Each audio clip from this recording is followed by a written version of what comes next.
Today I'm going to show you 3 iPhone hacks to make quoting for solar super simple. But better than that, I'm going to show you how to use Fiverr to save time and money when quoting for solar installs. So thanks to Fiverr for sponsoring today's video. Let's get into it. So we're going to be installing these 2-watt panels. We're going to install over 3,000 of them in order to try and get enough output for them to run their fridge freezer.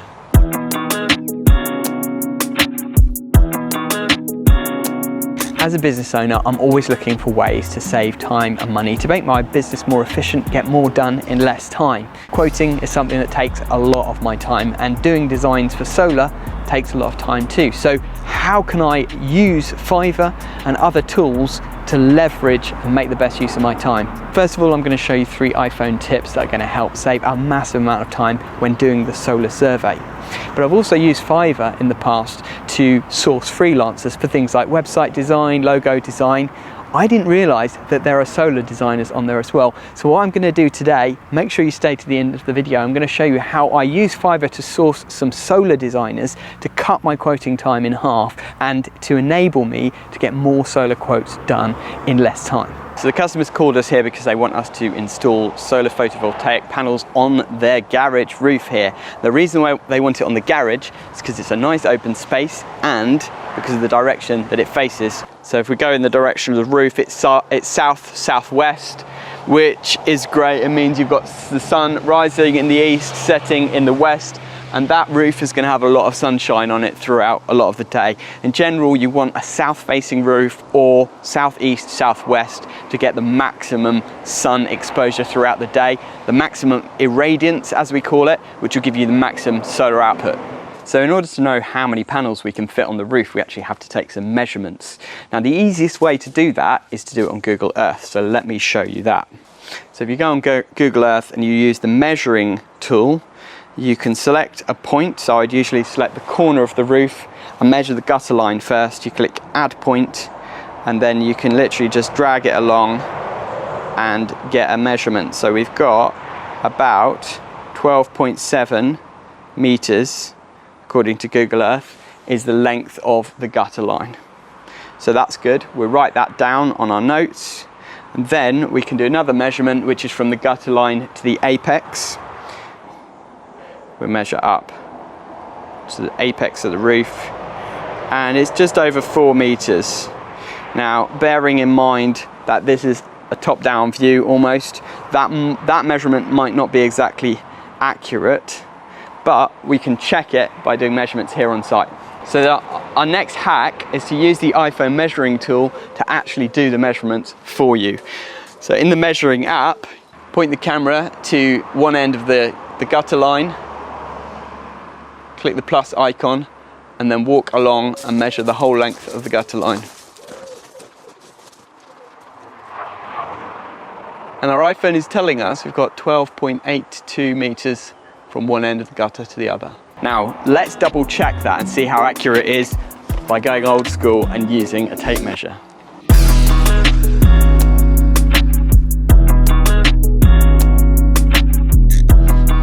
6.78 plus 5.8, 12.58. But bearing in mind, I've measured from wall to wall rather than the actual edges of the roof. The roof sticks out about another 15 centimeters either side. So that gives us an extra 30 centimeters. So 12.58 plus 0.3 gives us 12.88. That is bang on what we got with the iPhone LiDAR measurement. Amazing. So now we're going to do the same using the iPhone measurement tool to measure the height of the roof from the gutter to the apex. 4.3 meters. So now we've got our measurements, 12.8 by 4.3. We can create a blank canvas on the computer, measure the panels and see how many panels we can fit in that blank space. So this is a Seaward Solar Survey 200R. It's a solar surveying tool. One of the purposes it's used for is to measure the pitch of the roof, and then you can put that into your calculations along with the irradiance to know what the solar output is. Now this little thing is like a mini solar panel that takes an irradiance measurement as well in watts per meter squared, and that plus the pitch plus the direction enables us to come up with our watts per meter square calculation for the roof, our irradiance measurements, etc., and work out the total output over a year that the array that we're designing is capable to produce. Now, I've not found a way to measure irradiance with the iPhone yet, but I'm sure there's an app out there somewhere. Let me know in the comments if there is. But I can measure the roof pitch using only my iPhone. Let's show you. So using our solar tool, you can see we've got a pitch of 30 degrees according to this measurement tool. Now I can do the exact same measurement using the iPhone Measure app. Click on the level tool, make sure it is level when you hold it like that, and then hold it against the roof joist, and you can see it's telling me I've got about a 32 degree pitch. So within 1 or 2 degrees accuracy, the iPhone works just as well as this £200 tool. Now, one thing you can't do with an iPhone is measure the joists in order to get structural engineer calculations for the loading on the roof, and that is really important. So we do go old school on this, get a tape measure out, and we're just going to measure the dimensions of the roof trusses and then the spacing of the roof trusses, take a few photos, and then we can send that to a structural engineer. Once we know the number of panels, that will give us the weight, and then a structural engineer can give us the okay or not okay, depending on the roof construction, of whether it can actually support all that extra weight.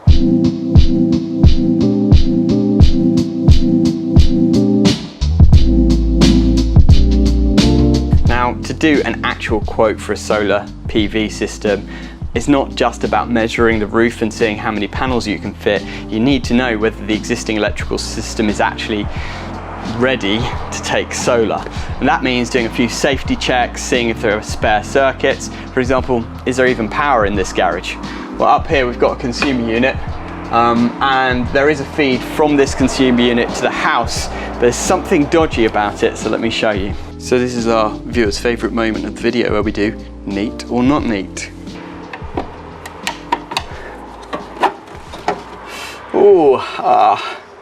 Okay. I've seen worse, but I have definitely seen better.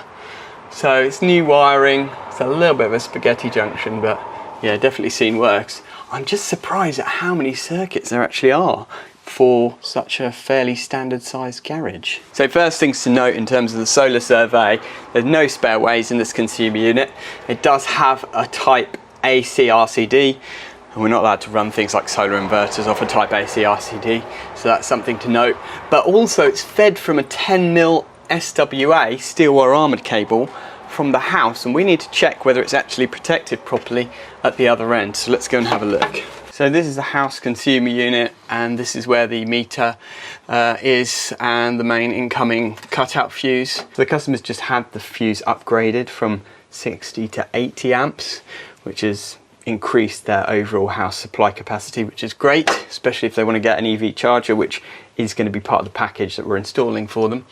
This house consumer unit is pretty old, it's plastic, it's not really labelled nicely, and you can see they've added some breakers in there that are not actually type tested to be in this particular board. It's a CPN board, but they've put an MK RCD and an MK circuit breaker in there. There's also this dodgy bit of wiring for the light in this cupboard, which is not great. And the lid is actually loose because one of these screws is broken. So there are quite a few things that are kind of ringing alarm bells here.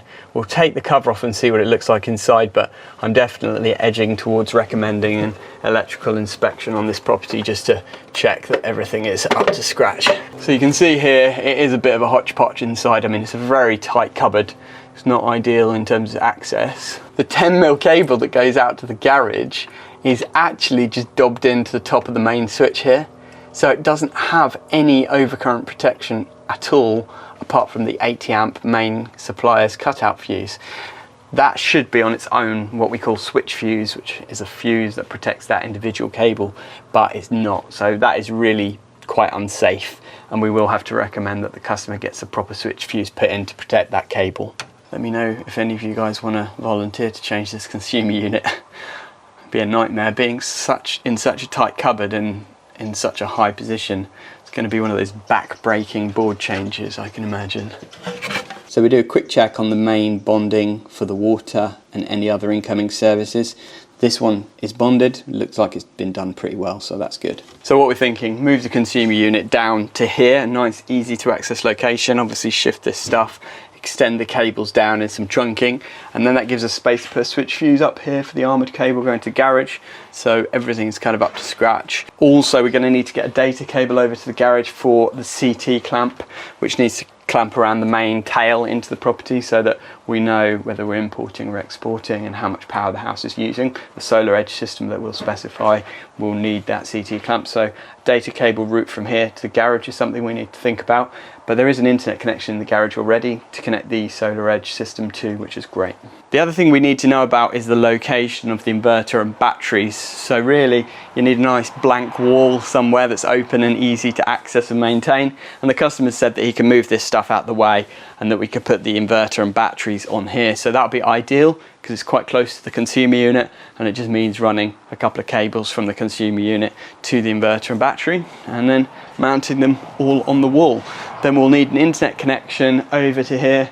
I think the router's on the other side, so we might have to route a cable through the loft for the internet connection, but that shouldn't be too difficult. So we've got to do exactly the same thing again at the next door neighbours, because these two customers have been talking and they both decided to get in touch with us, get me to do the survey for both. So we'll hop over there, have a look at that one, and then once we've gathered all the information, I'll show you how we get a design in a really quick, easy and cheap way.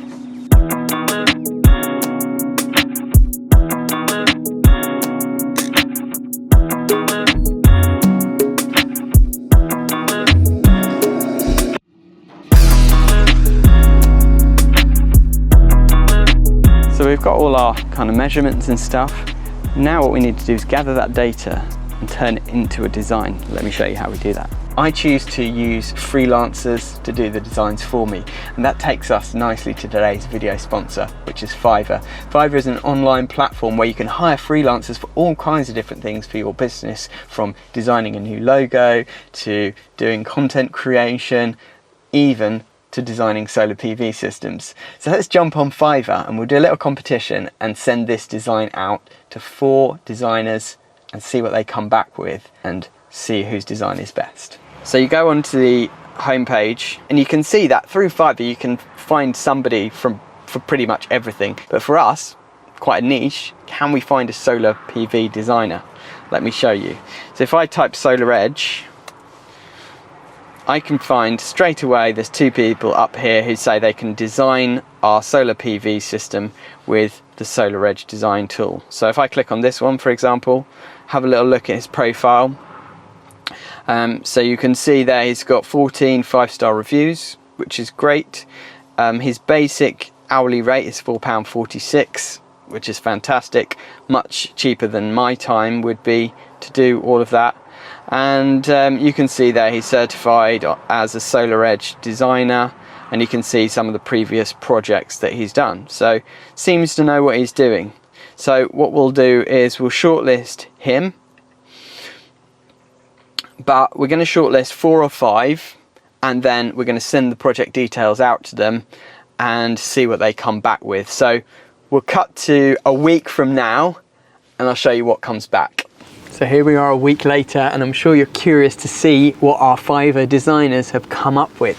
Let me show you who we chose and what they produced. So we had quite a few designers who applied for this job, and in the end I sent it to a few different designers to see what they would come back with, because I wanted to do a comparison. But it's really interesting on Fiverr how you can kind of pay for different levels of service and get bolt-ons and things like that. So there was a really basic one, there was a more advanced one. What I wanted was a Solar Edge design report where we could see how many panels we could fit on the roof, what kind of kilowatt output we would get, and potentially maybe get a bit of data about, you know, the electricity usage in the house and stuff like that included in there. And the best one was actually this one. So this was the design that I chose, and as you can see there's a really nice 3D kind of rendering of the house, not in video but just you can see the house from different angles, see the roof, and you can see the panels on the roof, which is great visualization to be able to show the customer. We've got 20 PV modules that we could fit on there, with 1 inverter, 20 optimizers and 1 battery. And the great thing is that he's included the customer's usage data in here to see the total consumption, the total self-consumption and the total import. And here we can see on a month-by-month basis what that looks like in graph form. So here we can see we've got a 6 kilowatt inverter, DC oversizing 125%, and all the information from the panels, the orientation, the tilt, the azimuth, everything is here in this report. And then we've got the estimated savings here. So it says estimated lifetime bill savings is going to be £15,000, which is pretty impressive really. We can see how many strings of solar panels are included, and then we can see the global irradiance figures, shading, all of that information in here as well. So it's a really good report, and I think the customer is going to be super happy with this. What I can do now from this is just simply enter the number of panels, the brackets and all the bits and pieces that we need, how much labor time I think it's going to need in order to do the job, chuck it all in to Tradify to make a quote up, and that has saved me a lot of time because I don't need to go in depth and do all this design stuff which I could do, probably not as good as he did, and for the amount that he's charged me, I've saved myself a huge amount of time and money. If we have a look at a couple of the other designs as well, just to show you what else came through. This one we got this design through, but it was a lot more basic, and actually interestingly the guy charged me a lot more. So he charged me $30 for this, but it was a very basic design.